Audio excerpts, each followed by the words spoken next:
नमस्कार। आज हम बात करेंगे कि ध्यान ही महाप्रलय है। ध्यान एक ऐसा प्रलयकारी हथियार है जो ब्रह्मास्त्र को भी पीछे रख देता है,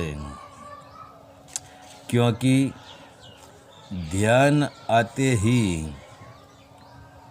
होश आना शुरू हो जाता है और जिसको होश आ गया वह संपूर्ण सचेत हो जाता है।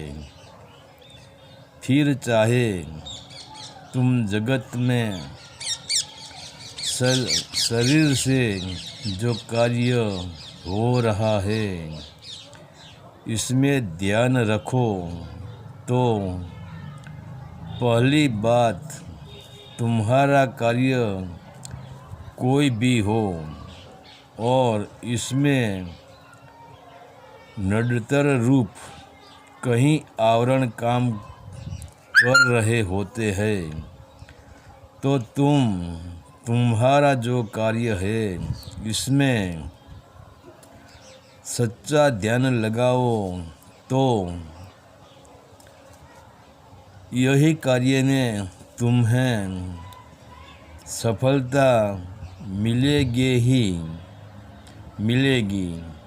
क्योंकि ध्यान के प्रवाह में तुम्हारा जो आवरण था वह आवरण का प्रलय हो जाएगा, वह आवरण मिट जाएगा और तुम्हें जगत के कार्य में भी सफलता दिला देगा।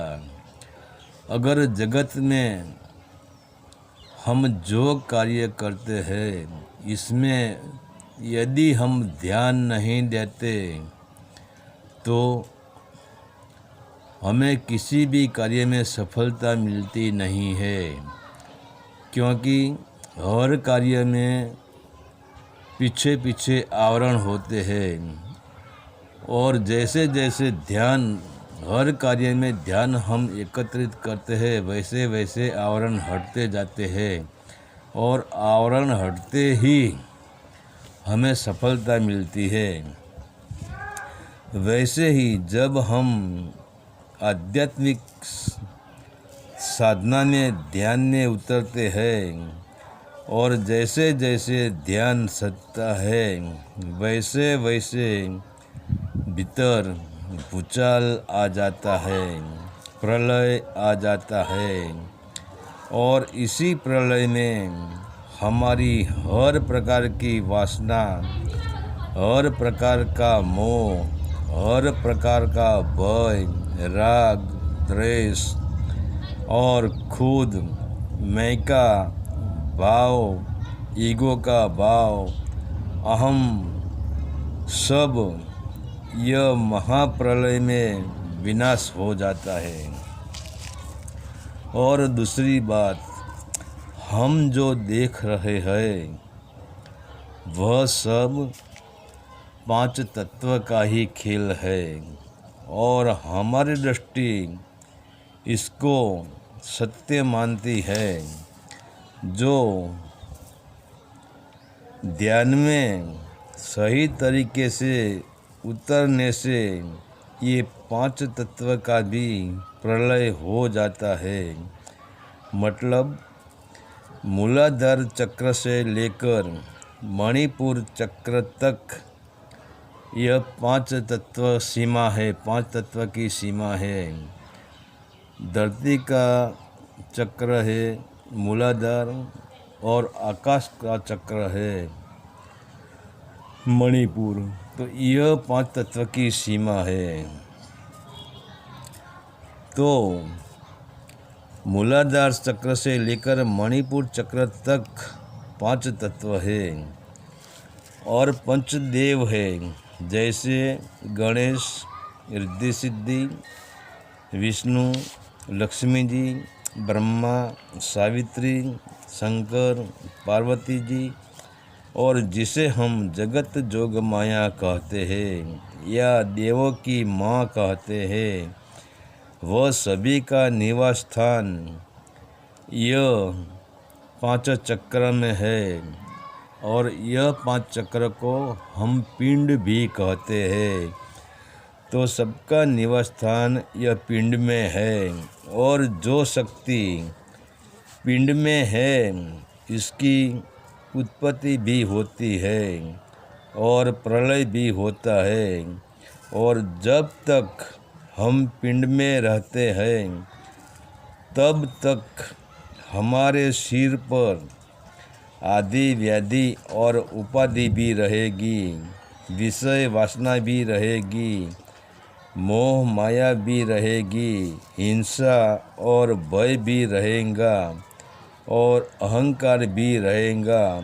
इसका एक ही कारण है कि जहाँ तक पिंड है, वहाँ संपूर्ण जागृति नहीं है, शुद्ध जागृति नहीं है। तो यह मलिन जागृति के कारण हमारी चेतना भी मलिन रहती है और इसी मलिनता के कारण द्वैत भाव प्रकट होता है और द्वैत भाव के कारण हिंसा, भय,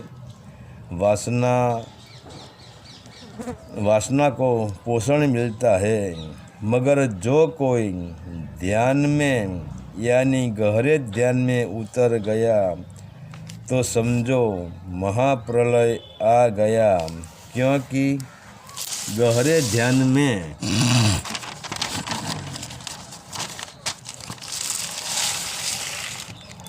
उतरते ही जो शक्तियों, जो वासनाओं पिंड में रम रही है, वह सभी शक्तियों का महाप्रलय हो जाता है। क्योंकि गहरे ध्यान में पूरे पिंड का प्रलय हो जाता है, तो पिंड ही नहीं बचेगा, तो पिंड में रहने वाले कैसे बचेंगे। और वही गहरा ध्यान पिंड का प्रलय करके ब्रह्मांड के द्वार पर आ जाता है, जहाँ न उत्पत्ति है, न जन्म है, न विनाश है, न प्रलय है। इसीलिए तो हम ब्रह्मांड को अविनाशी कहते हैं, ब्रह्म को हम अविनाशी कहते हैं।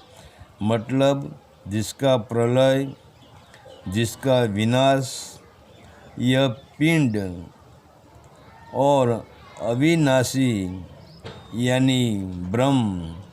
तो प्रलय में से अप्रलय अविनाशी में सिर्फ हमें ध्यान ही ले जाता है। हरि ओम तत्सत। आदेश का प्रणाम।